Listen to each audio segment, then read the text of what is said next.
boo xamante ne bu xaw a en tout cas créer polémique. dañ ko jox micro RTS mun dañ ko tegal na le mais bon au-delà du geste tey jii bu ñu mën a taxaw seetlu du moom moo ko fi njëkk a def et puis est-ce que au-delà de micro bi nañ ma ko tegal fële amul benn symbole bu nekk derrière.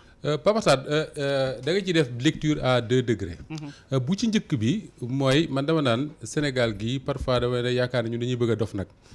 parce que mënuñu fi nekk fan yi ñu génn ñu ne bakkanu doomu aadama rot na ci suñu commissariat yi xamuñu lu ko rey ñu naan dafa mbëkk miir baak dañ koo torturer ñu ne ci werante boobu. ñu jékki-jékki rek bàyyi ko fa remplacer doomu aadama par benn micro. bëgg na ci micro di coow du dul jeex. muy beneen bi deuxième niveau mooy man de plus en plus dama am benn conviction. mooy que ni Ousmane Sonko bari na ay actes yu muy posé. yow nga jàppee ko ay actes anodins. wala yoo xam ne yu ñàkk solo la. alors que moom daf ko réfléchir. actes c'est des actes réfléchis. li tax. mooy bi mu waxee ne nañ ko dindil micro RTS boobu ba léegi. dañu reposer benn débat bu am solo lool ci démocratie. mooy accès aux médias publics. Absolument. parce que bi Macky Sall faloo ci nguurug Sénégal ba léegi. njëkkewul ci moom mais bi mu faloo ba léegi da ngay jàpp lu mat fukki at ak lu teg. amul ñaar wala ñetti opposants yoo xam ne mas nañoo wax ci télé wu Sénégal te fayuñu xam nga lan laay woowee fay. mooy boo nekkee opposant ci Sénégal pour nga wax RTS. il faut que élection ñëw. nga fay caution. nga joxe sa caution 15 millions 25 millions je ne sais quoi. fay caution wut parrainage dem conseil constitutionnel ñu valider sa candidature pour nga mën a wax RTS. mais c'est un scandale. ci ay 5 minutes 10 minutes. c'est un scandale. yaa ngi dégg muy beneen bi mooy ñun ci suñu bopp même nous des médias privés ñu demoon ba accepter loolu banaliser ko c'est-à-dire que ku ci nekk ci ñun yaakaar nga ni toog lu mat fukki at gisoo Ousmane Sonko wala Khalifa Sall wala Déthié Fall wala Karim Wade wala Ablaye Wade wala keneen mu wax ci télévision nationale ñun dañoo demoon ba dañu jàpp ne lu normal la du dara. alors que c'est un gros scandale dans une démocratie. beneen bi mooy Racine Talla le DG de la RTS. nekk militant wu APR. nekk maire ci Ndakaaru gii ci turu APR. Racine Talla moom taxaw ñëpp di ko dégg. mu ne bañ a couvrir les activités de l'opposition c'est un choix.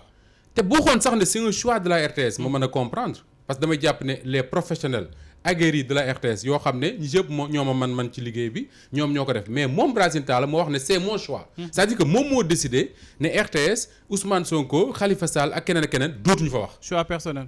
dootuñu fa wax tant que fayuñu une caution dem wuti parrainage dem conseil constitutionnel mu valider leen ne mën ngeen a bokk ci élection ci la ñu am droit donc. su loolu amee Ousmane Sonko posé cet acte là dama naan man li ma doon gënal. en tant que journaliste que je suis mooy bu ñu tegee micro yi médias yi ci Sénégal yëpp ñu bañ cee génne benn. mais fumisterie ak hypocrisie mënul weesu bëgg a tànqal nit ñi ak micro RTS boobu ñu génnee. alors que depuis que Macky Sall est au pouvoir bis bu nekk ñun journalistes yi ñuy gis RTS ñuy def loolu kenn waxu ci. nous man je commence par les journalistes que nous sommes kenn waxu ci. man je trouve que le scandale n'est pas que Ousmane Sonko dindi micro RTS mais le scandale c'est que Ousmane Sonko mënul wax RTS pendant fukki at. te mooy le chef de l'opposition sénégalaise. gis nga ba Ablaye Wade jógee ca voyage am boobu mu defoon Paris Aïssata Tall Sall mii nekk ministre de la communication. Babacar Diagne nekk DG RTS Ablaye Wade wàcc aéroport pour mu àgg këram def na lu mat fukki waxtu ci yoon wi. RTS lànk ne du ko wane. ñu wax leen ñu ne c'est pas un événement. loolu ñu yaakaaroon ne bu Ablaye Wade ñëwee ci nguur gi dina soppeekuwul. Macky Sall ñëw ci nguur gi mu plus grave Macky Sall mooy président bi nga xam ne pour la première fois. en tout cas man ci li ma xam ku xam leneen nga wax ma. nommé un militant de son parti maire d'une localité DG de la RTS. mieux que ça journalistes yi nekk RTS jamono ji nekk ay militants wu APR ay responsables APR. di mener des activités pour l'APR. c'est vrai mosu moo gis. c'est vrai bis bu ne ñu saaga waa Walfadjri Mame Birame ak Pape Makhtar. mais kenn mosu leen a gis ci activité parti politique ñu cee bokk. c'est vrai mais ñee dañuy bokk ci activité parti politique di ko assumer. beneen bi mooy ma jeexale foofu acte bi Ousmane Sonko posé Ousmane Sonko la ñuy yàpp rek wax ji bari. mais avant Ousmane Sonko ñëpp a ngi fàttaliku Serigne Abdoul Ahad Mbacké yàlla na yàlla yokk leeram taxaw na fii ne rajo Sénégal gii bu fekkee ne sénégalais yee ko moom ñun murid yi dañ cee bokk su fekkee ne sénégalais yi moomuñu ko nag keneen ko moom ñu yemale ko rajo ba ca Mali wala ba ci Guinée rek nii la ko waxee woon plus récent Serigne Abdou Fatah Mbacké Falilou taxaw na fii ci màggalu Kazu Rajab mu ne bëgg mu fee gis RTS parce que rajo Macky Sall la ak télé Macky Sall comme ñun amuñ ci wàll bu mu fi ñëwati ñëpp di kenn waxul Serigne Moustapha Sy doomu Serigne Cheikh Tidiane Sy Al Maktoum yàggul dara wax na fii ne su ma sañoon sama njaboot kenn du ci waxti RTS parce que télé bi Macky Sall la est-ce que hypocrite yi di wax dénoncé woon nañ ko dégguma ko boo jugee ci ñooñu Youssou Ndour en 2011-2012 ça date pas du siècle dernier je suis désolé taxaw na ñu jox ko micro RTS mu ne du ma ko jël à Thiès wax li tax du ko jël Macky Sall mii taxaw na porter plainte RTS ca nu ñu ko wax ca CNRA wax ne dañuy propagandal Macky Sall ba Ablaye Wade ba Babacar Diagne di ko tontu loolu lépp man je peux comprendre les Sénégalais yi nga xam ne ñoo ciy wax mais les professionnels des médias que nous sommes su fekkee ne on veut passer notre temps à dénoncer ce que Ousmane Sonko fait je dis et je le répète je l'assume c'est de l'hypocrisie et rien d'autre. acca Mame Birame hypocrisie nga ko jàppee li nga xamante ni mooy geste bu Ousmane Sonko def man au delà geste bi sax maa ngi koy wax léegi Moustapha symbole laa ci gis symbole bi mooy accès bi nga xamante ni dañ ko restreindre ñi nga xamante ni ñoom ñooy ku jegi pluralité bi nga xamante ni RTS bokk moomel waroon na ko garantir askan bi mu mel ne garantiru ko. waaw tout à fait Pape Matar man à un moment donné damay comprendre lu suscité commentaires yi yëpp. xam nga dañu Moustapha mu ngi koy junj léegi lu xew lu garaaw mu waroon na nécessité ñu ciy wax pendant des semaines léegi nit ñu bëgg a ñu changer de thème changer de sujet pour di discuter ci ay micro mais li ma gën a jàpp Pape Matar mooy que ñi nga xamante ne nii ci loolu ñuy wax noonu ne ab sénégalais boo xamante ni dañ ko convoqué police mu jaare fa ñàkk bakkanam ñi ci waroon a kaasuñu si ñooñu yaakaar naa ne ñoo jël occasion bi pour ñu dégg leen pour au moins sénégalais xam ne ñi ils sont toujours vivants ñu ngi ci kaw suuf ñu ngi kaas waaw parce que fañ leen waroon a déggee kenn déggewu leen fa déggu leen fa dañoo préféré noppi parce que xam nañ ne affaire bi c'est tellement grave que bu ñu waxee li nga xamante ni lu jege la réalité xëy na du neex les gars du pouvoir mais nag lii ça montre également que Sonko mooy continuer di animer le débat politique au Sénégal bu nekkee ne tey jii nii ci lan la ñu à part fait yi xew ni ay feewu terrorisme ak yooyu te loolu sax mun nañ koo lier à sa personne da ngay seetlu ne depuis quelque temps pratiquement on ne parle que de lu Sonko wax lu Sonko xalaat ak lu Sonko jëf. On ne débat que de ça. alors qu'il n'est même pas candidat. waaw moo ngoog alors qu'il n'est même pas candidat te xam nga li gën a graaw mooy moom si boppam sax junj na ko Sonko bi muy wax mu ne bu waxee si micro bi rien ne garantit que loolu dina génn à la RTS. du génn sax. mais xoolal la réaction qu'il a eu RTS dem nañ ba def communiqué di wax ci Sonko. alors que moom bu jëloon bu delloowuloon micro bi. xëy na nee na la mu doon wax RTS di ko couvrir du sax jàll. mais léegi poussé na leen bu mu delloowee micro bi à ce que non seulement waa RTS wax ci moom. mais également ñeneen ñu bëri ñoo xamante ne nii xëy na lu Sonko di def ak fa Sonko nekk intéressé wu leen duñ ko waxtaanee mais tey discuter nañ ci commenter nañ ci wax nañ ci ba seen. ñeex sax yàpp muy rappeler li su lay Tamsir Jupiter doon wax. mu ne Sonko tient le haut du pavé.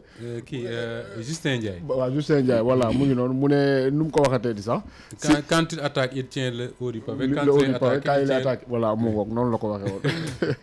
donc loolu c'est ce que ça confirme rek. que c'est lui qui tient le débat politique. xam nga à un moment donné sax man dama naan jarul moom muy def di campagne di sonal boppam ne xëy rek wax benn mot dem duggaat néegam tëdd waa Benno Bokk Yaakaar dinañ ko defal publicité. ñu ne ci boobu ba mu ñëwaat. ma ngoog waa Benno Bokk Yaakaar dinañ ko defal publicité ba mu doyal. bu sujet boobu weesoo mu génn waxaat. dem delluwaat ñu nekkaat ci. donc vraiment c'est lamentable maintenant pour en venir à la RTS wax nga ko noonu am na nekkul la première fois ab leader politique wala un responsable delloo micro RTS parce que tout simplement comment dire RTS nekk lu fi askan wi man des fois dañuy bind comment dire quotidien national sax ma dindi national bi quand il s'agit du soleil parce que en fait xam nga wax nañ ko waxati ko. mais Mame Birame le soleil se lève à l'est. waaw mais gars yi moom seen soleil bi moom xaw ma nord lay levé woo xaw ma sud.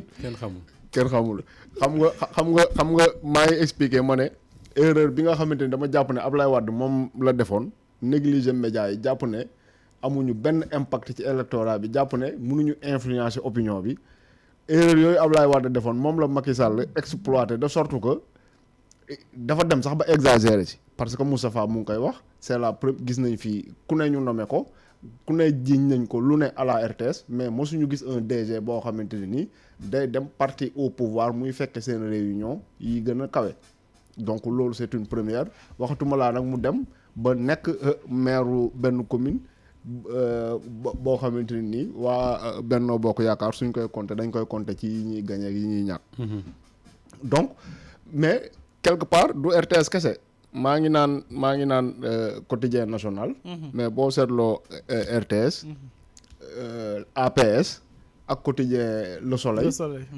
c'est comme si quelque part y a pas comme si quelque part sax noonu la demee exactement président Macky Sall dafa teg ñoo xamante ni c'est des politiciens non seulement du ñu wone li nga xamante ni moo xew ci dëkk bi mais à un moment donné sax dañuy dem ba falsifier loolu parce que man je me rappelle am na benn manifestation bu opposition bi woote woon en 2017 la xawma mais ma lire APS ñu bind titre quelques centaines de Sénégalais réunis à la place de l'Obélisque quelques centaines noonu la ñu ko bindee donc bu nekkee ne ñoom joxatuñu opposition bi kàddu waxatuñu couvrir tuñ seen activité mais ñu bañ leen a sosal voilà waaw mais très bien ñu ignorer leen mais bu ñu demee ba désinformation du ci am ça devient plus grave léegi nekkatul quotidien national mais quotidien APR lay doon on a vu nu mu turati ce qui s'est passé durant le procès de Khalifa Sall bu ñu waxee ñu ne ay titres yu grave di ngay gis carrément que yu mësul am ci soleil yu mësul am waaw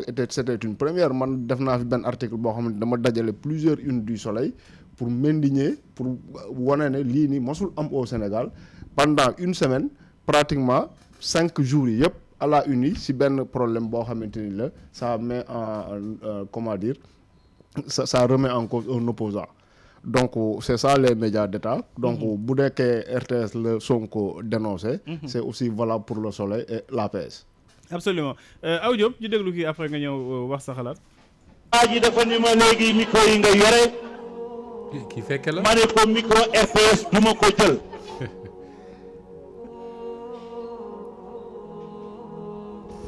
lu tax du ma jël micro RTS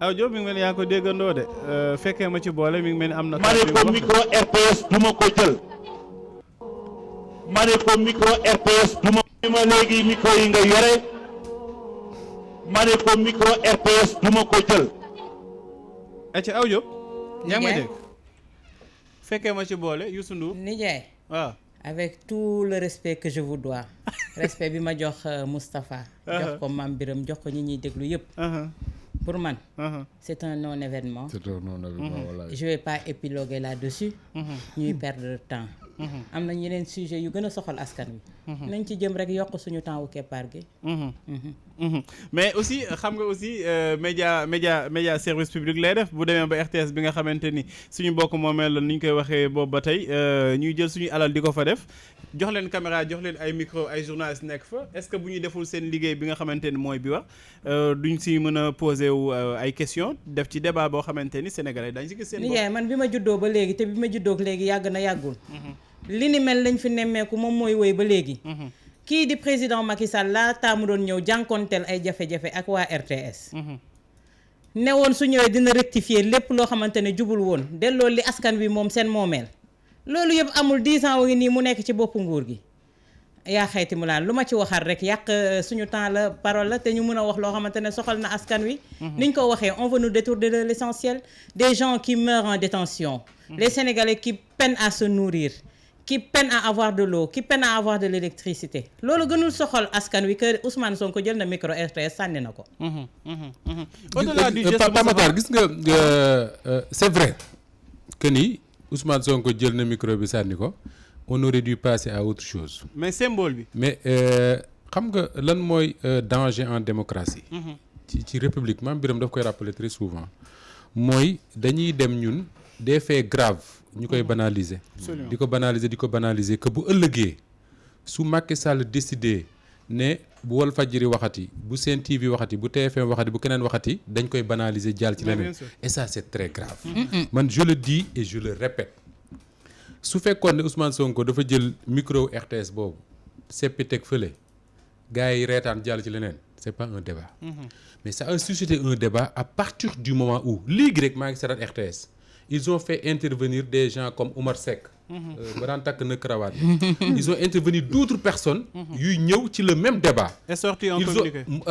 wane seen rédaction nan la ñuy préparer le journal de la campagne wane Ousmane Sonko ba mu fa ñëwee nan lañ ko accueillir et tout ça veut dire quoi que ni tey Ousmane Sonko a réussi à poser un débat boo xam ne warul banal ci démocratie. su fekkoon dañu nekk dans une démocratie normale est-ce que ñeme ngaa xalaat France 1 France 2 France 3 ak yeneen yi àndal est-ce que ñeme nga xalaat ñu bañ a teg Marine Le Pen mu wax. est-ce que ñeme nga xalaat ñu bañ a teg waa ni ñu tuy sax. Mélenchon mu wax. xalaatuñ ko mais ñun suñu réew su fekkee ne pendant 10 ans laa la wax 10 ans l'émission yi nga xam ne CNRA moo ko doon di superviser pour que te man sax déjà je suis contre ça ay émissions yoo xam dañ koy préparer CNRA superviser pour que pour man. invité waa opposition à la RT dafa war a nekk lu naturel. comme ni waa APR di ñëwee Walfadjri waa Pastef di fi ñëw waa ñeneen di fi ñëw noonu la ñu war a demee RTS loolu mooy média au service public. beneen bi graaw mooy quand j'entends certains de mes confrères dire que oui un média de service public ñëpp xam nañ ne liggéeyam mooy wane les réalisations du gouvernement je suis désolé c'est pas vrai. c'est pas vrai. wala boog c'est une vision wala boog c'est une vision très très réductrice de ce que doit être un média de service public. je suis désolé. alors ce débat là xam nga tax mu intéressant Pape. moo di ne quand on parle de ce débat là on parle pas des professionnels de l'information yi nga xam ne ñoo nekk RTS man j'en connais am na ci ñoo xam ne du ma pare fii keppaar gi très souvent te envoyé ñu message wax liñ xalaat. ils pensent exactement la même chose que nous. su ma ci tuddee tur ñu am problème mais on ne le fait pas. alors je fais la différence entre ñooñu ak li nga xam ne moo incarne tey la direction de la RTS. nga xam ne cette direction là li ko incarne c'est l'APR point final. y a pas autre chose à le dire. tey jii soo ñëwee Walfadjri gii ñu bokk di fi liggéey.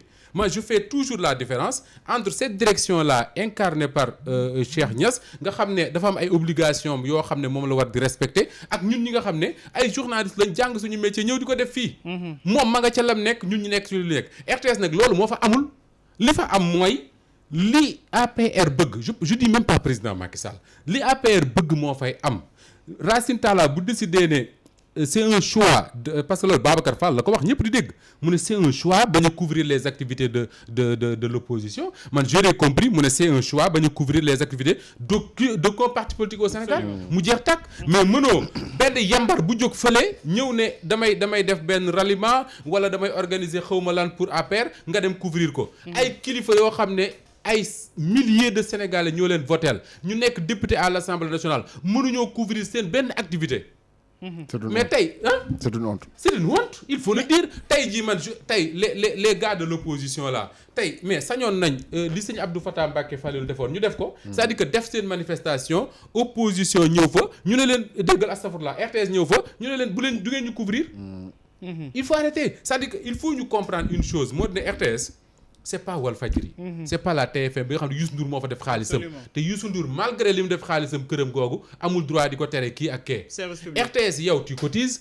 Awa cotise ñi ñuy déglu il cotise facture courant boo fay fii si réew mi ñu jël ca jox leen boole koog année bu nekk Macky Sall jël ci gafaka nguur gi jël une subvention jox leen boole koog lépp luy publicité ci Sénégal ñoom ñoo koy jël les télé privés yi ne ci Sénégal amuñu dara mais cette RTS là ce débat là doit se poser dañ ko war di poser et le geste de Ousmane Sonko loolu mooy symbole am tour bi leen Macky Sall bëgg a tabaxal tour bi leen Macky Sall bëgg a tabaxal ñaata mais tey Pa Matar xam nga Moustapha dafa ne war nañ ci wax man tey jii soo waxee lan lay faj ndax ñoom fi mu nekk nii dañoo gumba tëxlu askan wi lu leen métti lu ci nekk ñu ngi koy wax te fajuwul tey mënuñu comparer RTS ak Walfadjri RTS a ngi nii ñi ngi xeexoo ci seen biir ñi ngi reyante da nga gis askan wi jug jàppale leen Walfadjri tey fett su fi daloon askan wi yëpp maab bu ñëw taxaw parce que askan wi xam nañu ku leen fi nekkal ak ku leen fi nekkul bu fekkee ne ñoom ñoo waroon toog tey jii nekk la télévision du peuple ndax xaalisu askan wi la fii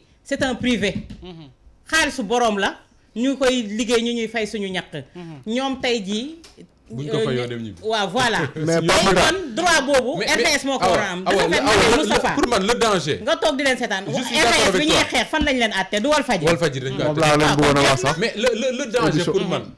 je parle même pas du cas RTS bii de mais dama ne en démocratie. dans une république nekkuñ ci dictature j'imagine. Absolument. donc dans une démocratie benn sujet warul banal c'est-à-dire que lu ñu accepter rek. ne jëratul ñu ciy wax rek ça veut dire que waa ji mën na jéggi foofu dem poser ji beneen. xam nga Sénégal accepté nañ fi léegi que ni un opposant mën nga nekk député à l'Assemblée nationale du Sénégal. ñu jàpp la def ci kaso bi ba pare dem di wuti lu ñu la toppee. accepté nañ fi fii que ni un journaliste mën na ñëw wax ne lii moog lii ñu ñëw convoqué ko yóbbu devant nu ñu koy waxee sax ci àttekat ba on passe à autre chose à condition ci réew mi ñuy accepté ñuy poser ay actes. le pouvoir poser benn acte ñu ne jëratul wax parce que du changer dara noonu lay demee. di dem ba juróom leen quand Hitler gouvernait l'Allemagne nazie. maam bi nag du ma bàyyi ba fenn Hitler démocratie moo ko fal. dañu voté fal ko mu commencé poser ay actes waxuma sax Allemagne mais àdduna bépp toog di seetaan. naan du dem fenn Hitler fan la mujjee ak àdduna bi. guerre mondiale. absolument maam bi ñu terminé ci sujet bi. waaw non gis nga Pape Matar man je suis plus ou moins partagé parce que wax dëgg yàlla démb quand un ami m'a interpellé sur ça li Awa Diop Ndiaye mi wax laa wax booy bu ma tànqal ak ay micro fi Sonko quoi parce que pour man c'est un geste anodin boo xamante ni Sonko mi ko def sax moom yaakaarul woon ne dina jël ampleur bi mooy li ma wax sànq rek am ñoo xamante ni wax dëgg yàlla toog nañ fi pendant un certain temps kenn déggu leen ci sujet yu am solo yi nga xamante ni am na Sénégal bi ci mujjee mooy kii nga xamante ni faat nañ ko fële léegi ñu bëgg a ñëw ci profité ci lii pour tànqal askan wi yëpp naan micro comme si Sonko dafa dóor boulon Racine Talla mais à un moment donné loolu ngay comprendre da ngay da ko dóor boulon alors que c'est quelque chose boo xamante ni RTS lu mu def loolu la ñu ko fay pendant combien de temps Ousmane Sonko gisul RTS déggul RTS te def na fi genre manifestation bu ne. mu xëy un bon jour xanaa xamoo man su ma nekkoon candidat RTS du ma fa dem. ah bon même bu dee damaa fay sax dama naan leen jël leen du ma fa dem. parce que dama jàpp ne quelque part loolu nga dem fa c'est campagne électorale bi ngay cautionner que RTS rajo nationale télé nationale la. ci campagne bi rek nga koy cautionner mais bu dul loolu RTS télé parti la.